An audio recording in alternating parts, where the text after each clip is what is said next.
आम तौर पे जो डेंगू है ना, ये एक साल या 2 साल छोड़ के दोबारा जो है ना इसका पेंडेमिक या एपिडेमिक इसका आता है दोबारा।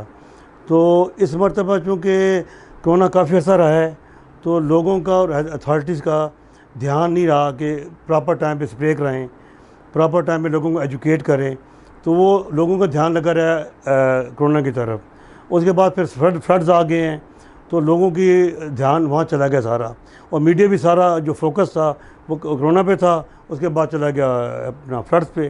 तो वो चूँकि फोकस ही था, लोगों को प्रॉपर टाइम पे एजुकेट नहीं कर सके। और जो प्रिवेंटिव जो मेथड होते हैं, मतलब स्प्रे करना, घर घर जाके चेक करना, और पानी को बिला वजह इकट्ठा ना होने देना, तो उसे ध्यान थोड़ा सा हट गया था, जिसकी वजह से मच्छरों को मौका मिल गया है। जो डेंगू जो है ना, बेसिकली एक वायरल डिजीज़ है, लेकिन इसकी जो ट्रांसमिशन है वो मस्कीटो के ज़रिए होती है। और उस मस्कीटो का नाम जो साइंटिफिकली है वो एडिस इजिप्टाई है, और इसमें जो इसका फीमेल होती है वो इसको फैलाती है। और ये मच्छर आम तौर पे साफ़ पानी में ज़्यादा पाया जाता है, और ये वजूहत हैं जिसकी वजह से अचानक जो है ना ये डेंगू फैल गया है। क्योंकि एक तो प्रॉपर टाइम पे स्प्रे नहीं हुआ, प्रॉपर जो प्रिवेंटिव मेजर्स थे वो इख्तियार नहीं किए गए because of Covid and floods.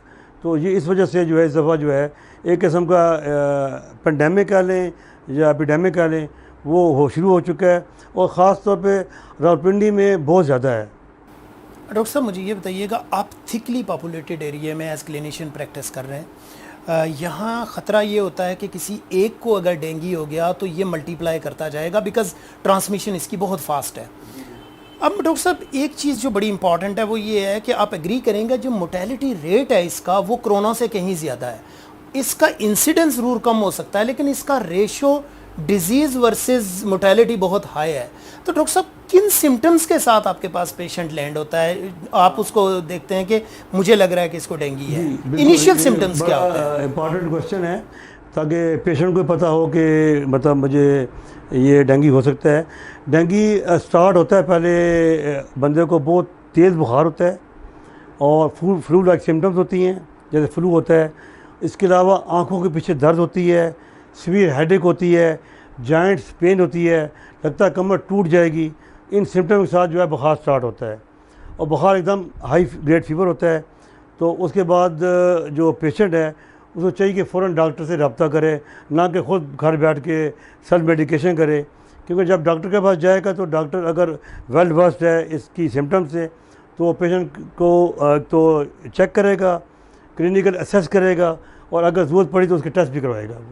अच्छा डॉक्टर साहब, ये बताइएगा कि डेंगू के पेशेंट में कौन से टेस्ट रिकमेंडेड हैं जिनकी बेसिस पे हम डिसाइड करते हैं कि इसको डेंगू या पेशेंट? हाँ, ये बड़ा अच्छा क्वेश्चन है। एक्चुअली पहली चीज़ तो ये है कि एक होती है क्लिनिकल असेसमेंट। जब पेशेंट डॉक्टर के पास आता है पहली मरतबा, अगर डॉक्टर वेल अवेयर है डेंगू से, तो उसको पहले थोड़ा बहुत जो है वो शक या शुबा पैदा हो जाता है कि इसको डेंगू हो सकता है। सिम्टम्स की बेसिस हाँ, तो हम असूलन जो है ना फर्स्ट डे टेस्ट नहीं करवाते, क्योंकि जो टेस्ट में जो पॉजिटिविटी आती है वो 2 दिन या 3 दिन बाद आती है। तो हम फर्स्ट 2 डे जो है ना कोशिश करते हैं इसको ऐसी मेडिसिन दें जिससे इसकी सिम्टम कम हो जाएं, इसकी तकलीफ़ कम हो जाए, बुखार कम हो जाए। तो वो हम पैरासिटामोल देते हैं, और पेशेंट से कहते हैं कि वो प्लेंटी ऑफ फ्रूट्स ले, पानी पिए, जूस पिए, फ्रूट खाए, सब्जियाँ खाए, ताकि उसके अंदर जो है ना इम्यूनिटी जो है बेहतर हो जाए, और उसकी रिकवरी जो है बेहतर हो जाए, और वो कॉम्प्लिकेशन की तरफ ना जाए। तो उसमें हम ये कहने के बाद फिर हम उसे कहते हैं अगर आपका बुखार 2 दिन तक ठीक ना हुआ तो थर्ड डे में आपका टेस्ट करवाएंगे। जो पेशेंट जब उसका बुखार नहीं ठीक होता, वो सेकंड या थर्ड डे आता है, तो पहले हम उसका ब्लड सीपी कराते हैं। ब्लड सीपी में हमें उसमें एक होता है WBC, वाइट ब्लड सेल्स होते हैं। एक तो वो नॉर्मल रेंज से थोड़े कम होते हैं या लोअर साइड पे होते हैं, एक उससे हमें आइडिया होता है। दूसरे जो प्लेटलेट्स हैं वो आमतौर पे थोड़े से नॉर्मल से कम हो जाते हैं। उसके बाद अगर वो दोनों चीज़ें कम हो तो हमें इसमें शुबा पैदा होता है, शक पैदा होता है कि इसको डेंगू हो सकता है। फिर एक ख़ास जो टेस्ट है जो कि स्पेसिफिक टेस्ट है, वो उसे NS1 कहते हैं, जिसे PCR भी कहते हैं। उसमें एंटीजन इसका जो है वो डिटेक्ट किया जाता है, तो उससे ये कंफर्म हो जाता है। लेकिन हम जो ब्लड सीपी है हम हर रोज़ रिपीट करते हैं। ओके, आया ड्रॉप देखने के लिए WBC जो प्लेटलेट्स हैं वो डे बाय डे ड्रॉप हो रहे हैं या बेहतर हो रहे हैं। अगर तो वो एक लिमिट तक ड्रॉप होते हैं फिर तो मसला कोई नहीं है।